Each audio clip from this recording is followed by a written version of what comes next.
Hi everyone, and welcome to this tutorial for a knit-like cowl. You need some yarn, a couple of hooks basically, and not that much more. So I'm gonna start with a smaller hook, and I'm going to make a slip knot. And now I'm going to make something called a foundation single crochet. And if you haven't made it before, it can be a little bit tricky, but I'm going to show you the steps here, and you can go back and look at the video again if you find it difficult. I'm gonna chain 2, and then I'm going to turn around this chain and go into the back bar of the first chain I made. If you look at the back of the chains, there's like a bar there. I'm going to yarn over and pull through. Now I have 2 loops on my hook. I'm going to yarn over again, pull through the first loop, yarn over, and pull through both loops. And then you can say I've made my first stitch. Now I'm going to insert the hook through the 2 bars created. Can be a little bit tricky in the beginning, but you'll get the hang of it. And I'm trying to show you a bit more clearly here. Yarn over, pull through, yarn over, pull through the first loop, yarn over and pull through both loops. And these are the steps you're gonna repeat. So insert the hook in this just behind the hook through the both bars, yarn over, pull through 1 loop, pull through both loops. And in this way you are creating a long chain of single crochet stitches basically. So you're, instead of making just a chain, you are immediately making both a chain and a first single crochet row, which can be really useful. And it also becomes more stretchy than just a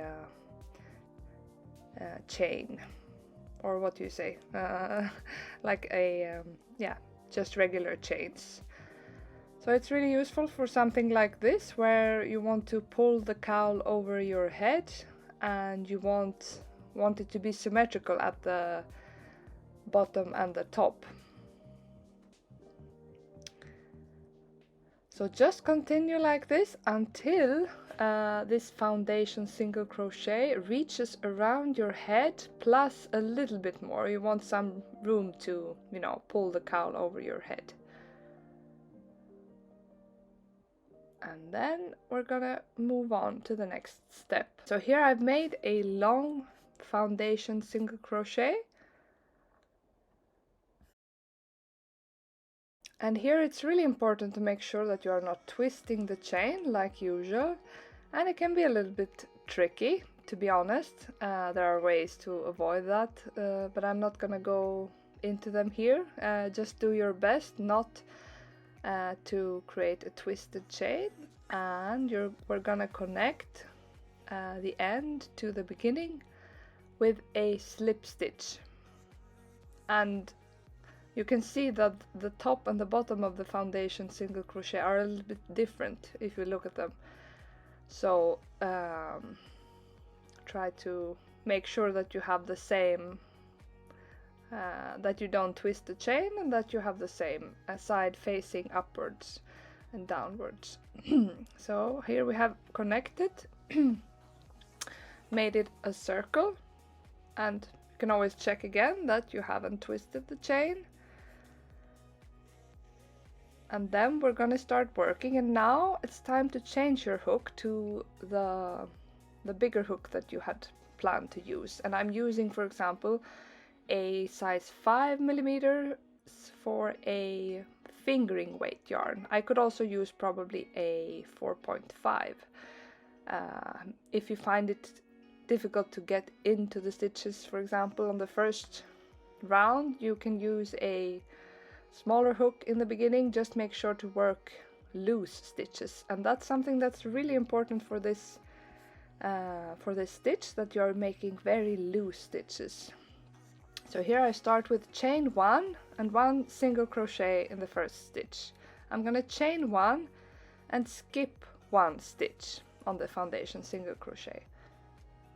And then I'm going to go into the next stitch and make a loose single crochet, and I will emphasize here how important it is to make your stitches looser than usual, because we're gonna make something called the waistcoat stitch, where we want to get in between the two posts of the stitch on the next round, and you're gonna see that it's gonna be much easier if you have made your single crochet stitches loose.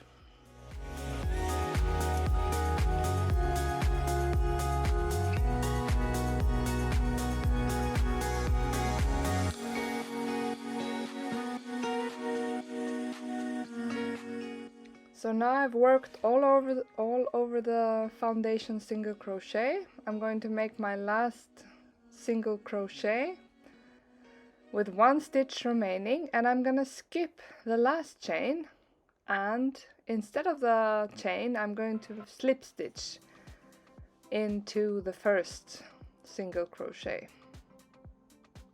And this is just to make it look neater. The slip stitch like replaces the last chain, you can say. And you always start every row by chaining 1. And now I'm gonna try to show you, maybe this yarn is not the absolute best, but I'm gonna try to show you how to make the waistcoat stitch. And here we're gonna go through these 2 legs of the stitch.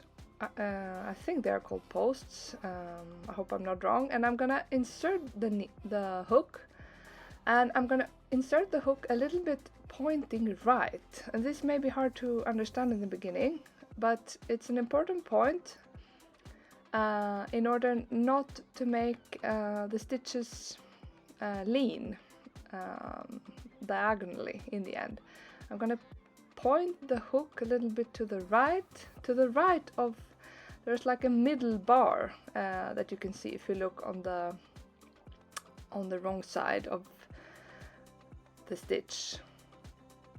So to the right of this middle bar, and you may, in the beginning you may need to use your fingers a little bit to just guide the hook, but if this feels very fiddly, it's gonna become more automatic as you practice the stitch. And here is why it's very important that your single crochet stitches from the last round are loose. Otherwise you're gonna struggle here, and you may need to go back and make them looser or use a thicker hook. So we're going to continue like this, waistcoat stitch into the single crochet from the previous round, chain 1 and skip over the chain. Waistcoat stitch into between the 2 legs of the V of the single crochet to the right, pointing your hook to not left like this, no, not like that, wrong. Instead, you're gonna point right of this middle bar. I hope you can see it here.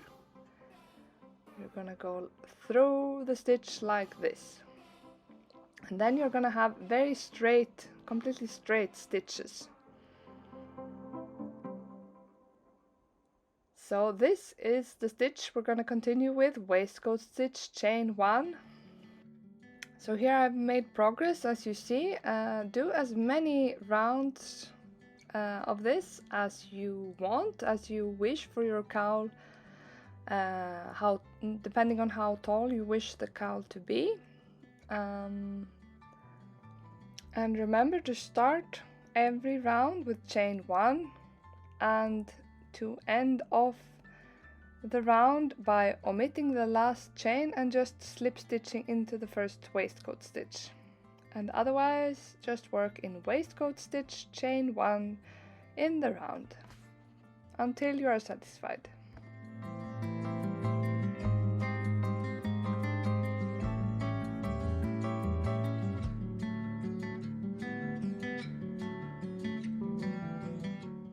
So when you are satisfied with the length of your cowl, you can make a finishing edge. It's not completely necessary, but it looks a bit more symmetrical to make it more similar to the foundation single crochet that you started with. So here I've switched back to the thinner hook. You can adjust your take a slightly smaller hook or go back to the one you used. Just make sure that you make this edge quite loose once again. And we're gonna make a slip stitch edge in the back loop of the top stitches. So one slip stitch in every stitch in the back loop. And once again, make sure they are quite loose, otherwise you're gonna make the top edge narrow and have trouble fitting the cowl over your head. So here I've made this edge all around, and I'm gonna join through both loops of the first slip stitch. And after that your cowl is ready. You just need to fasten hopefully just 2 ends. And yeah, that's it. I hope you enjoyed this tutorial and that you enjoy this stitch. It can be a little bit difficult to work in the beginning, but I hope you see the possibilities. I've made several patterns in this stitch and I really love it. It gives this knit-like structure that looks really pretty. And this is the back of the cowl. You see you get a visible edge, but it's not that bad. And here's the front with the completely straight stitches, if you have worked them the right way. So I hope you enjoyed this tutorial, and thank you for being with me if you watched all the way to the end. See you again. Bye bye.